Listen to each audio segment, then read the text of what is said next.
Ya, baik. Bismillahirrahmanirrahim. Assalamualaikum warahmatullahi wabarakatuh.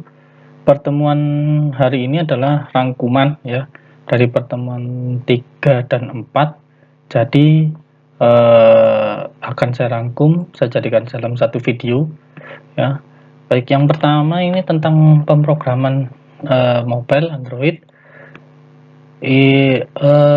Untuk yang pertemuan keempat itu kan Anda bagi yang menggunakan ya, bagi yang memorinya memang di bawah 4 GB atau 4 GB, lebih baik saya sarankan Anda bisa menggunakan Eclipse ya dengan DT plugin-nya, otomatis nanti OS-nya mengikuti ya. Seperti contohnya kalau Anda menggunakan OS Windows ya, Windows 10 atau Windows 7 64 bit, otomatis nanti ADT sama ADT-nya ya, terutama ADT-nya sama SDK-nya itu download yang 64 bit ya. Jika Anda menggunakan 32 bit maka gunakan yang 32 bit seperti itu.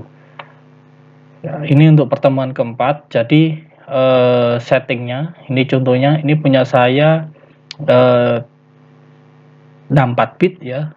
Jadi settingnya hampir sama semua, tapi seperti yang sebelumnya saya bilang bahwa ketika Anda download ya, download engine-nya, download SDK-nya, itu Anda perlu online ya, seperti itu.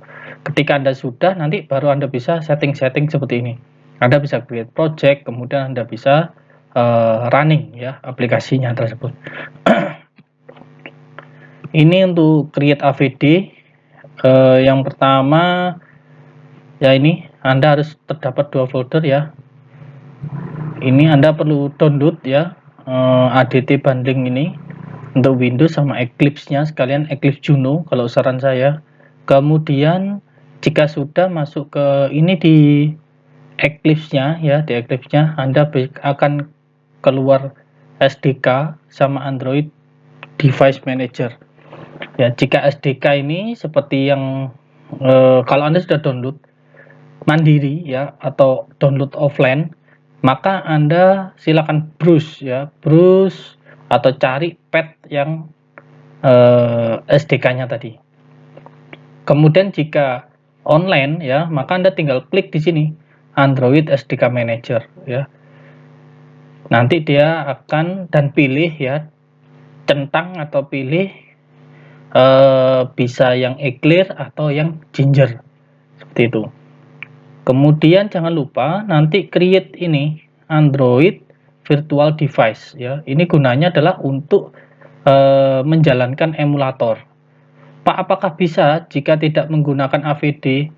Bisa gitu ya, saya jawab bisa, tapi tetap harus terkoneksi dengan ponsel ya, dalam artian ponsel yang Android. Jadi nanti di sini ini ada device definition-nya, ini nanti akan dimasukkan device atau aplikasi dari device atau device ponsel Anda ya, maksud saya device ponsel Anda seperti itu.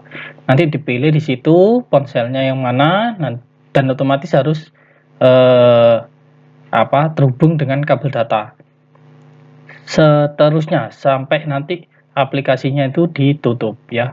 Kalau di sini saya menggunakan yang versi emulator atau virtual device tadi. Ya, ini untuk pertemuan keempat ya. Jika sudah, salah satu cara bagaimana saya berhasil mengetahui saya berhasil menginstal Android atau men-setting Android itu adalah dengan cara di running ya, di running contoh lah seperti ini, contoh ya. Ini saya gunakan objek text view di sini. Ini nama pelanggan, ini saya gunakan objek text view semuanya. Nanti, nah ini ada teks ya, tombol teks di sini. Di Android Studio juga ada sama. Kemudian nanti pilih yang string ya, seperti yang saya sampaikan minggu kemarin ya. Jika sudah, tekan OK, maka dia akan muncul ya. Nah, ini alamat pelanggan akan muncul di sini ya. Nah, jika aplikasi Anda itu atau Android Studio Anda itu sudah berhasil disetting ya, silakan di run ya. Kalau sudah di run, dia bisa muncul seperti ini. Maka itu artinya Anda sudah berhasil melakukan setting dengan Android Studio ya. Begitu pula dengan yang menggunakan JQM ya, jQuery Mobile dan Cordova ya, otomatis itu nanti Anda silahkan untuk sementara bisa di create add browser aja terlebih dahulu ya, seperti itu, di add browser. Jadi Anda dijalankan di browser, setelah itu kalau sudah di browser nanti di build di .apk ya. Baik, ini saya akan beritahukan di sini ya, menjelaskan, Pak, ini implementasinya seperti apa sih? Nah, itu ya. Ini yang penting di sini. Jadi di Android itu ada starting, running, pause, stop, dan destroy ya. Seperti yang saya minggu kemarin saya sudah share ini ya, ada running, stop, pause, sama destroy, sama starting. Baik, implementasinya seperti apa? Nah, ini implementasinya. Kalau saya ini menggunakan Android Studio ya.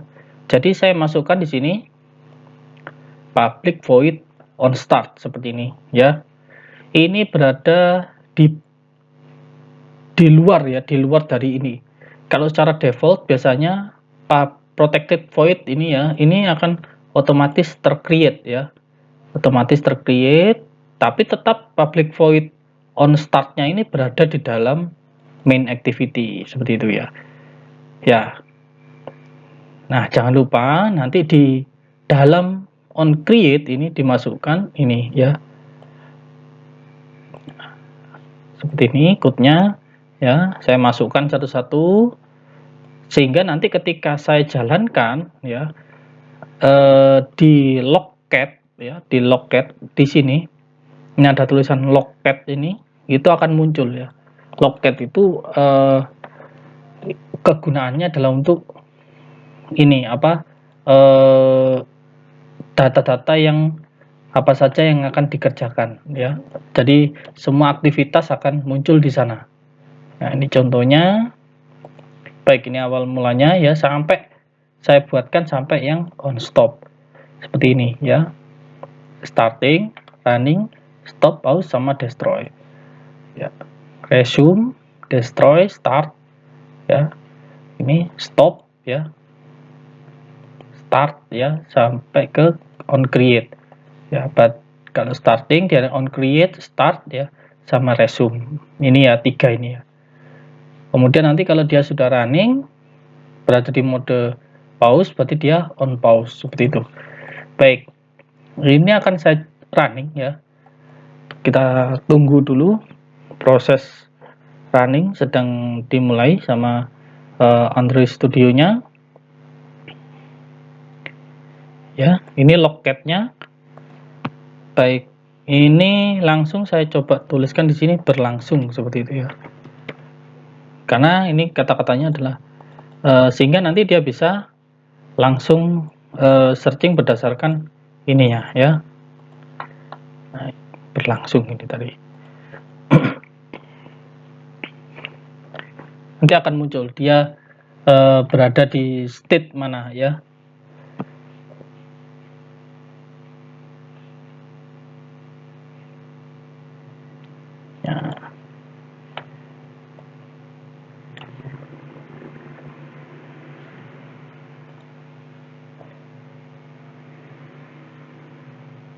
Ya, ini sudah sukses install.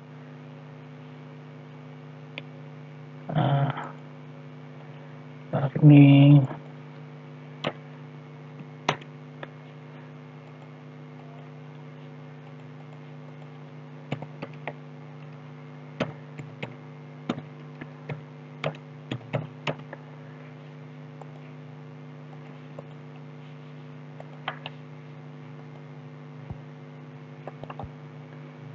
nah, ini dia nggak mau ya.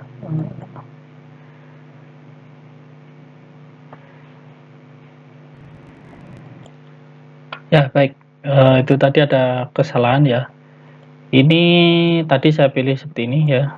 Nah, seharusnya saya pilih yang ini, kemudian nanti ketika saya clear ya, atau saya stop seperti ini, nanti saya running lagi ya, kemudian saya tekan di sini, saya ketik ya, berlangsung seperti itu. Nah, ini akan muncul on create ya, on create ini yang akan di pertama kali, kemudian on start dan on resume. Persis seperti yang ada di sini ya. On create, on start, on resume. Hasilnya ini ya. Nah, setelah itu kalau saya tekan next ya, previous, nah, dan kalau seumpamanya on destroy, pause sama resume ya. Ini belum. Kalau saya tekan back di sini ya, back lagi ya, pause ya, dia berada di state pause, on stop dan destroy. Ya, dia berada di state itu pause, on pause ya, dia berada di pause. Tapi kalau saya running lagi ya, dengan ini yang sama aplikasinya, APK-nya ya, maka dia akan start lagi ya, seperti itu. Nah, ini ada kejadiannya ya. Ini jadi mulai awal dia akan on create, start, resume ya. Nah, ketika saya tekan tombol atau langsung saya close gitu ya. Nah, on pause dia berada di state on pause, on stop ya. On pause, on stop. Tapi dia tidak ada destroy ya. Artinya dia masih tersimpan di memori.